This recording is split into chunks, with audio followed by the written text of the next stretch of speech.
Good afternoon, Thomas. I am so glad to see you. Let me tell you why. I have an assignment to write an essay on income inequality. Do you think, can you help me with that? Sure, Michael. Great. Let's see. First of Go all, ahead. in order to find the cause of a big problem within humanity, the first thing we want to do is bring the issue back to the small of ourselves as individuals.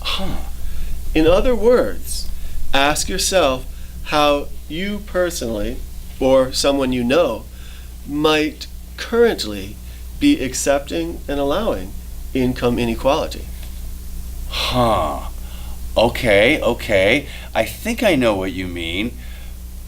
Can you be more specific? Can you help me understand more specifically, like, what's my role in the creation of income inequality? Sure. Thank you. What if I told you that in order to solve just one of the many aspects of income inequality, you would probably start having to pay a lot more money for your clothing, your computer goods, and stuff like that come from third world countries? Oh my God, I would say no way, Jose, right? That's what most people would say. Of course. Yep.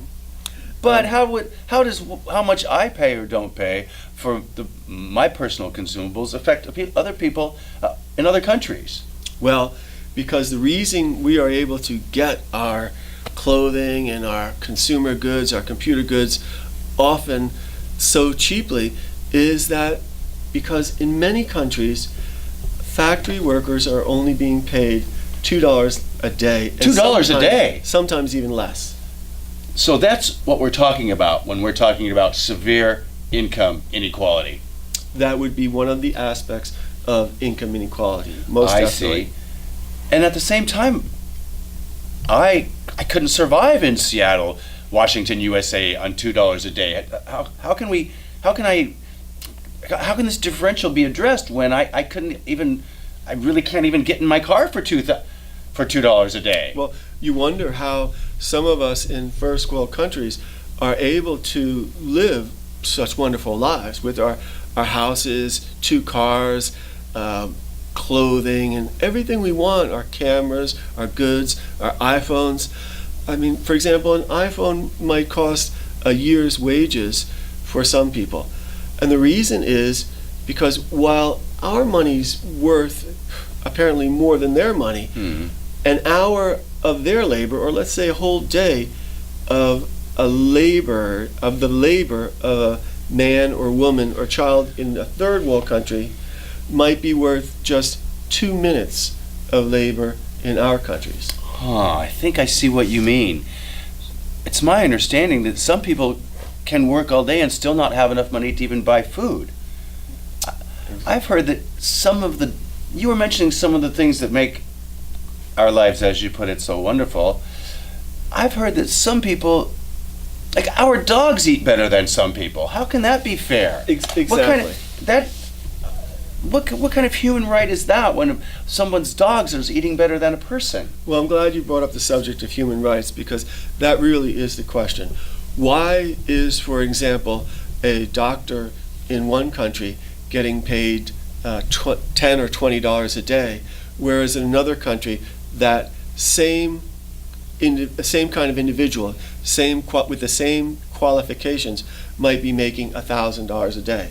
I have a friend who makes $700 an hour. Right. Where is the rules that say this man's life is worth less than this man's life, or this woman's life is worth less than this woman's life, this child's life is worth less than this child's life? It's a good question. That's why I sat down and I knew you could help me. So what are we talking about when we're thinking about solutions? That's part of the assignment. I'm supposed to develop ideas and solutions. Well, in looking at solutions to global problems, we want to ask ourselves what we are able to do at the local level, how we are able to take action at the local level. Think globally, act locally. Exactly. I see. And the first thing to do is consider every dollar or every yen or yuan or Deutschmark that you spend. Consider where this money is going. Vote with your money. In a sense, we are able to do that Yeah. because we have money. Yeah. Now, some people say, tell the poor people to vote with your money, only buy this or that. That's not feasible. They Right. have no choice Right. but to buy the cheapest goods. Right. So, for example, sometimes people say, when talking about growth hormones going into meat products, they say, Oh. you don't have to buy that. Right. You can buy the organic beef or pork. However, in reality, the poorest people of nations do not have the option of purchasing the healthier product because they don't have the money. And doesn't that really just get to the root of our issue right there? Well, look, Inequality. Thomas, inequality and human rights. Yes, definitely. Thomas, I can't thank you enough. I think I have everything I need so far. If you don't mind, after I use the information that we discussed already, could I get back to you later and ask you again? Most definitely, Okay. Michael. My door is always open for you. Thank you, Thomas. Thank you so much. I'll see you later. See you.